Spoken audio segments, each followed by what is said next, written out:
ዳግማዊ አፄ ቴዎድሮስ ጥር 6 ቀን 1811 ዓ.ም ሻርጌ በተባለ ቦታ ቋራ ውስጥ ከጎንደር ከተማ በስተምዕራብ ተወለዱ።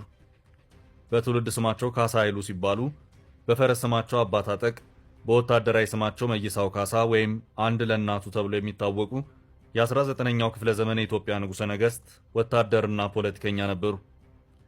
መይሳው ካሳ በዘመነ መሳፍንት ተከፋፍላ የነበረችውን ኢትዮጵያን አንድ የማድረግ ታላቅ ራዕይ ይዘው የተነሱ ጀግና ስለነበሩ በ1840 ዓ.ም አጠቃላይ ዘመነ መሳፍንት ስርዓትን በመቃወም በሰሜናዊ ባላባቶች ላይ ዘመቻ ጀመሩ።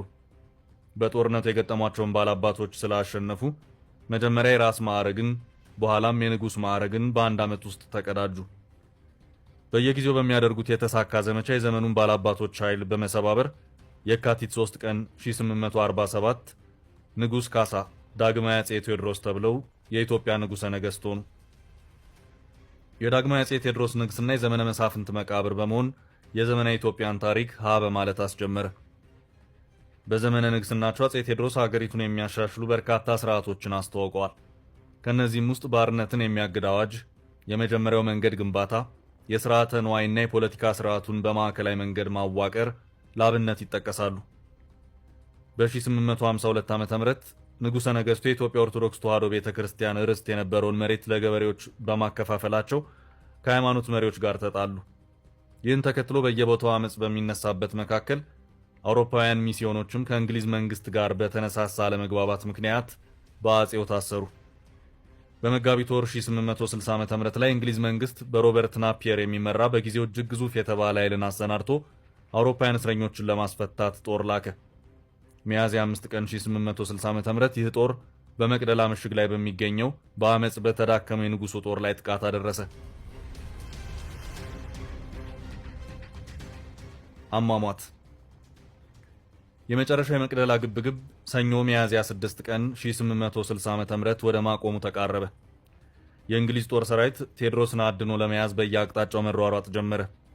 የቴዎድሮስን ሁኔታ አስመልክቶ የኒውዮርክ ታይምስ ሪፖርተር ስታንሊ ሲናገር ሰኞ ከቀኑ 10 ሰዓት አካባቢ እንግሊዝ በመቅደላ ላይ ካሰማራቻቸው ወታደሮች መካከል ሁለት የአይሪሽ ወታደሮች የተኩስ ድምፅ ወደ ሰሙበት አቅጣጫ እየተክለፈለፉ እንደደረሱ አንድ ያልታወቀ ኢትዮጵያዊ ከመሬት ላይ ተዘርሮ ለመሞት በማጣጣር ላይ እንዳለ ያገኙታል። የግለሰቡ ጣር ስሜት ሳይሰጣቸው ቀድሞውንም ከኛ የተሰረቀ ነው በማለት በቀኝ እጁ አቅጣጫ የወደቀውን ሽጉጥ አንስተው ይወስዱበታል።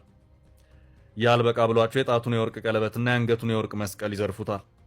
ከዚያም የወሰዱትን ሽጉጥ እያገላበጡ በማድነቅ ሲመለከቱ ከጎን በኩል ከብር ተቀርጾ የተለበደ ጽሑፍ ያገኙበታል።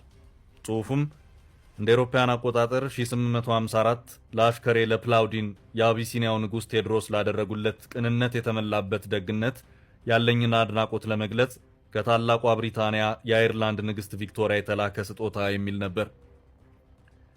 ወታደሮቹ ጽሑፉን ካነበቡ በኋላ ከነከናቸው።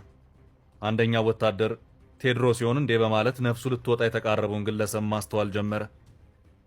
ምናልባትም ወታደሮቹ ሊለያቸው ያልቻሉበት ሌላው ምክንያት አፄ ቴዎድሮስ በጠላት መወረራቸውን እንደተረዱ ከቤተሰቦቻቸውና ከቅርብ ተከታዮቻቸው ጋር ተሰናብተው በሽጉጥ ራሳቸውን መተው እንደወደቁ ጠላቶቻቸው እሳቸው መሆናቸውን እንዳይለዩቸው በማሰብ ወልደ ጋብር የሚባለው ቤት አሽከራቸው የሚደርባትን ባለቀጭን ጥለት ነጠላቸውንና ታጥቀውት የነበረውን ባለከፋይ ቀበቷቸውን አውልቆ በመውሰድ ቁጥራቸው 15 ያህል ከሚሆን ከቴዎድሮስ ጭፍሮች ጋር በማምለጥ ተሸሽጎ እንደነበር ለእንግሊዝ ኦፊሰሮች በሰጠው ቃለ መጠይቅ ላይ ተጠቅሷል።